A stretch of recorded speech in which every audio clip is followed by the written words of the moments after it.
अरे भाई, क्या कभी सोचा है? कुछ लोग सारी जिंदगी इतनी मेहनत करते रहते हैं, 9 to 5 जॉब करते हैं, फिर भी हर महीने सैलरीज का वेट करते हैं, बिल्स पे करते हैं और फाइनेंशियल स्ट्रेस में रहते हैं। और दूसरी तरफ कुछ लोग कंपैरेटिवली कम मेहनत करके या स्मार्ट वर्क करके बहुत जल्दी फाइनेंशियली फ्री हो जाते हैं, अपने पैशंस परस्यू करते हैं और लाइफ को फुल एंजॉय करते हैं। इसका राज क्या है? इसका जवाब छुपा है एक ऐसी किताब में जिसने मिलियंस की लाइफ बदल दी। रॉबर्ट कियोसाकी की legendary book rich dad poor dad. तो आज हम इसी किताब के कोर लेसन्स को डीप डाइव करेंगे, बिल्कुल सिंपल इंग्लिश में, जैसे दो दोस्त बात करते हैं। रेडी हो? चलो फिर शुरू करते हैं। सबसे पहले, ये बुक सिर्फ पैसे कमाने की ट्रिक्स नहीं बताती, ये एक माइंडसेट शिफ्ट है, फाइनेंशियल एजुकेशन का फाउंडेशन है। कियोसाकी अपनी लाइफ के दो फादर्स की कहानी बताते हैं। एक थे उनके पुअर डैड, जो एक्चुअली उनके रियल फादर थे, highly educated, PhD holder, government job में थे, बहुत स्मार्ट थे। लेकिन पैसों के मामले में हमेशा स्ट्रगल करते थे, हर सैलरी के लिए वेट करते थे और कभी फाइनेंशियल फ्रीडम अचीव नहीं कर पाए। उनकी एडवाइस थी, खूब पढ़ो, अच्छी डिग्री लो और एक सिक्योर जॉब पाओ। यही तो हम सबको सिखाया जाता है ना बचपन से। और फिर थे उनके रिच डैड, जो उनके बेस्ट फ्रेंड के फादर थे। सरप्राइजिंगली वो हाई स्कूल ड्रॉप आउट थे, एजुकेशन ज़्यादा नहीं थी, लेकिन वो एक सक्सेसफुल बिजनेसमैन और इन्वेस्टर थे। उनके पास पैसों का ज्ञान था जो स्कूल या कॉलेजेस में नहीं सिखाया जाता। उनकी एडवाइस बिल्कुल अलग थी। स्कूल तुम्हें फाइनेंशियल एजुकेशन नहीं देता, पैसे को अपने लिए काम करना सीखो, पैसों के लिए काम मत करो। ये दोनों माइंडसेट्स, पुअर डैड का जॉब सिक्योरिटी माइंडसेट और रिच डैड का एसेट बिल्डिंग माइंडसेट, इन दोनों का डिफरेंस ही कियोसाकी को फाइनेंशियल वर्ल्ड की रियलिटी समझने में हेल्प किया। और यही डिफरेंस आपकी लाइफ भी बदल सकता है। ध्यान से सुनो, ज्यादातर लोग एक साइकिल में फंसे हुए हैं जिसे कियोसाकी ने द रैट रेस कहा है। सुबह उठो, काम पे जाओ, सैलरी आओ, बिल्स पे करो, फिर नेक्स्ट सैलरी का वेट करो, फिर बिल्स पे करो। जैसे एक रैट व्हील में दौड़ता रहता है लेकिन कहीं पहुंचता नहीं। आप सोच रहे होंगे, ये तो मेरी कहानी है ना? हम कितनी भी मेहनत कर लें, कितनी भी सैलरी बढ़ा लें, एक्सपेंसेस भी उसी स्पीड से बढ़ते रहते हैं। EMI, rent, bills, lifestyle costs, और हम हमेशा पैसों के पीछे भागते रहते हैं। ये साइकिल ब्रेक कैसे होगी? कियोसाकी कहते हैं, इस रेस से बाहर निकलने का एक ही तरीका है, फाइनेंशियल लिटरेसी और एसेट्स बनाना। अब आते हैं इस बुक के सबसे फंडामेंटल और गेम चेंजिंग कॉन्सेप्ट पर, एसेट्स वर्सेस लायबिलिटीज। ये बहुत इंपॉर्टेंट पॉइंट है, इसको मिस मत करना। सिंपल टर्म्स में, an asset is something that puts money in your pocket और a liability something that takes money out of your pocket. बस इतना सिंपल सा डेफिनेशन है, लेकिन लोग इसमें इतना कंफ्यूज हो जाते हैं। एग्जाम्पल के लिए, हम सब सोचते हैं कि हमारा घर, होम, एक एसेट है, राइट?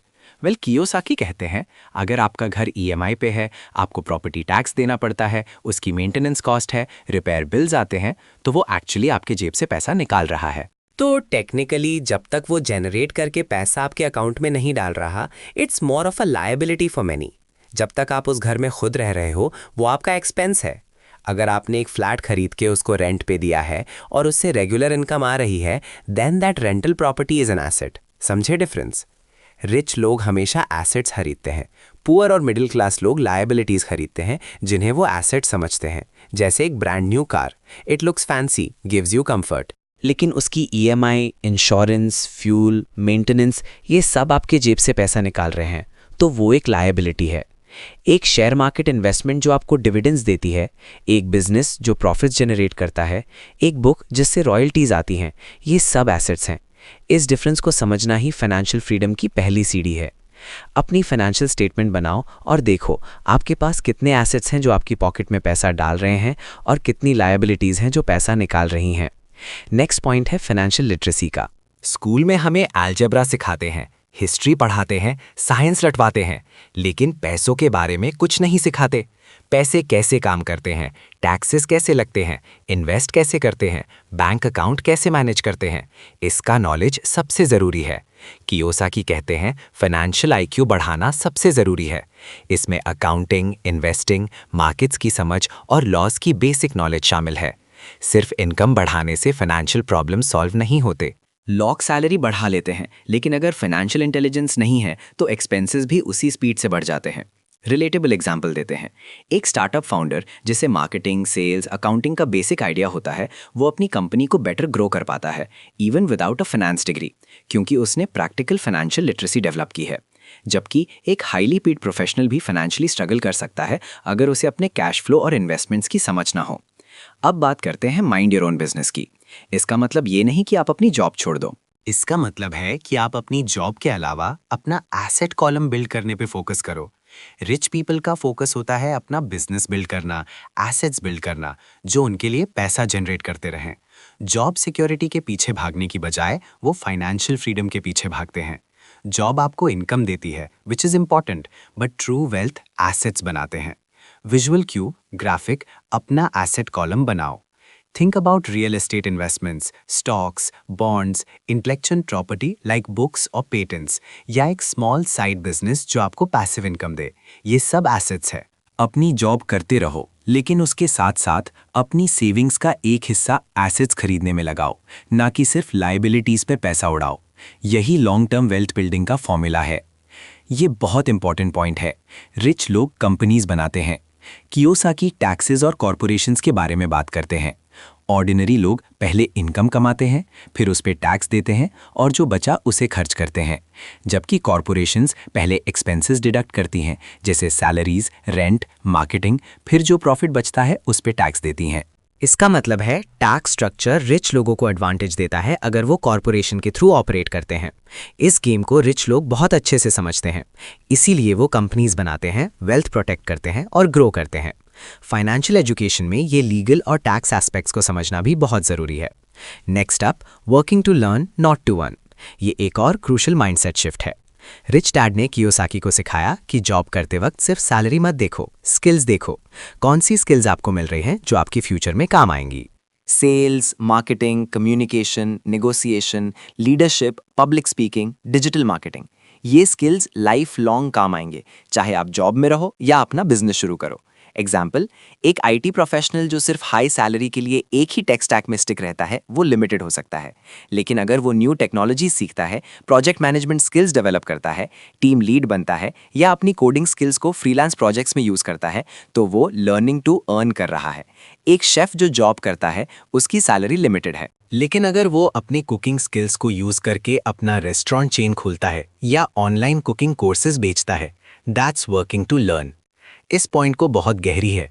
सिर्फ पैसा कमाने के लिए काम करोगे तो लिमिटेड रहोगे। स्किल्स डेवलप करने के लिए काम करोगे तो अपॉर्चुनिटीज बढ़ती जाएंगी और आप फाइनेंशियली रिजिलिएंट बनोगे। अब बात करते हैं कुछ ऑब्स्टिकल्स की जो हम सबकी फाइनेंशियल ग्रोथ में आते हैं।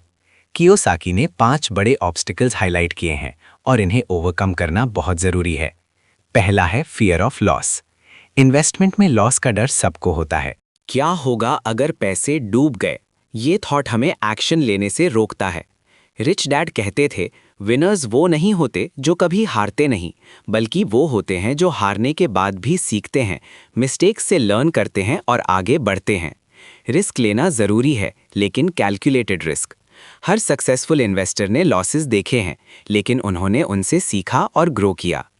दूसरा है सिनिसिज्म। ये सब मुश्किल है, मेरे बस का नहीं, ये स्कैम्स हैं, मेरे पास इतने पैसे नहीं। लोग हमेशा नेगेटिव साइड देखते हैं। नेगेटिविटी से दूर रहो। बजट बनाना, सेविंग करना, इन्वेस्टिंग रेगुलर करना। अगर आपकी हैबिट है इम्पल्स बाइंग की या हर सैलरी पे लग्जरी आइटम्स खरीदने की, तो आप कभी फाइनेंशियल फ्रीडम अचीव नहीं कर पाओगे। छोटे चेंजेस से बड़ी डिफरेंस आती है over time. Start building good financial habits. Track your expenses, make a budget, automate your savings. और 5वां है एरोगेंस। जब हम सोचते हैं हम सब जानते हैं, तब हम कुछ नया नहीं सीख पाते। मुझे सब पता है, ये तो बेसिक है, ये एटीट्यूड ग्रोथ को रोकता है। कियोसाकी कहते हैं, हमेशा हम्बल रहो और सीखते रहो। Financial markets, economic conditions, investment strategies, ये सब कॉन्स्टेंटली इवॉल्व होते रहते हैं। जो सीखना बंद करता है वो पीछे रह जाता है। तो अब सवाल है, करना क्या है? इतनी नॉलेज तो ले ली, अब एक्शन क्या लें? प्रैक्टिकल एप्लीकेशन की बात करते हैं। कैसे शुरू करें अपनी फाइनेंशियल जर्नी? सबसे पहले और सबसे इंपॉर्टेंट, एजुकेट योरसेल्फ फाइनेंशियली। ये बुक सिर्फ एक शुरुआत है। और बुक्स पढ़ो, ऑनलाइन कोर्सेज लो, फाइनेंशियल पॉडकास्ट सुनो, सेमिनार्स अटेंड करो। जितना ज़्यादा सीखोगे उतना कॉन्फिडेंट होगे।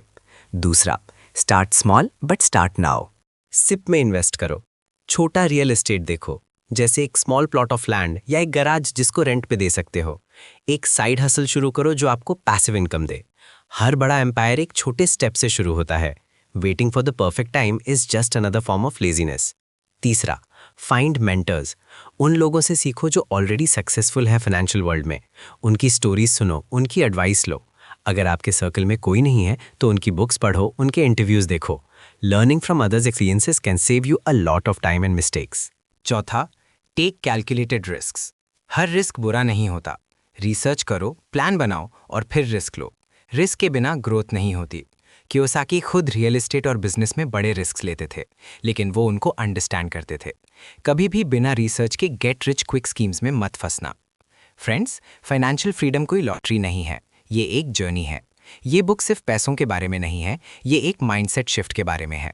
ये आपको सिखाता है कि कैसे अपने फ्यूचर को कंट्रोल करना है, कैसे पैसे को अपने लिए काम कराना है और कैसे रैट रेस से बाहर निकलना है। ये आपको एम्पावर करता है।